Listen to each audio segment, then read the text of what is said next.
Ang tagalupa na viral ang mukha. Bip, bip, bip, bip, bip. Bumibip, bip, bip, bip, bip, bip, bip, bip, bip, bip, bip, bip na ba? Ang lahat! Martian!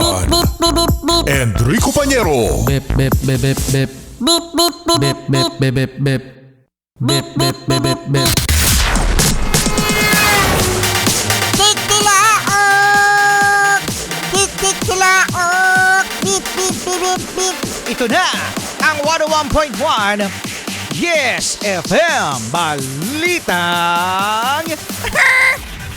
Hoy, sa kauna-unahang pagkakataon mga yes friend, meron nang naghain ng impeachment. Ano, kay Sara na naman? kay VP Sara. Hindi. Ito naman mga yes friend ay kay President BBM. Hala! Oo, ito na nga mga yes friend. No?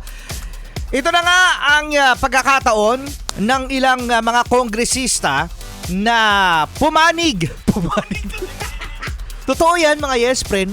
Oo, yung pumanig kung saan nga ba sila pupunta para sa direksyong 2028. Ay, nako, sinasabi ko sa inyo, no? Mga nagpaplano na yan, oo, ngayon 2026, lalong-lalo na kapag national election, tapos presidential, syempre, mga yes friend, napakalaki niyan. Oo.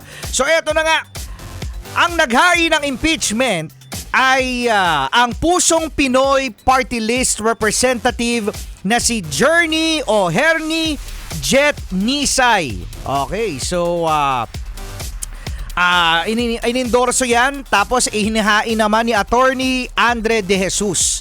So ano nga ba ang mga grounds ng impeachment dito kay President BBM? Ano yan?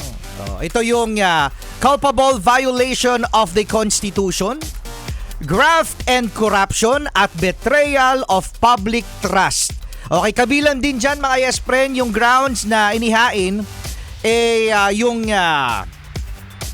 complaint sa umano'y pagpayag ng Pangulo na makidnap ng ibang bansa ang isang Pilipino nang walang due process. Okay, so marami-rami pala.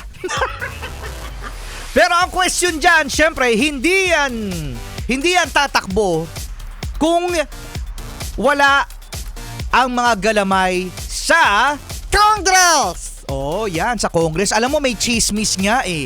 Ano yan? Ano yan? May chismis! Ano yan? Ano yan? Ano yan? Oo, no, malamig.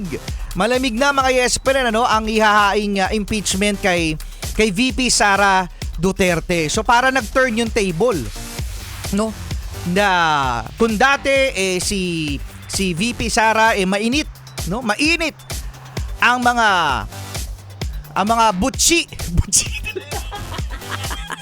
Ang butsi ng mga congressman, congresswoman, ngayon, tingnan natin kung ano ang kalalabasan nitong paghahain ng impeachment kay PBBM. Siyempre, alam mo naman, maganda ang survey. Oo, maganda ang survey para kay VP Sara, no?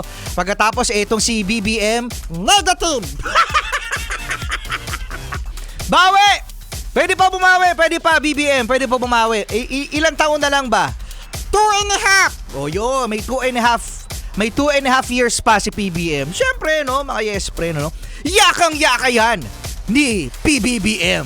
PBBM pa rin. Charot. Bakit may charot? PBBM pa rin. Yes. Charot. Okay na sana eh. Charlie cute morning. No, but not your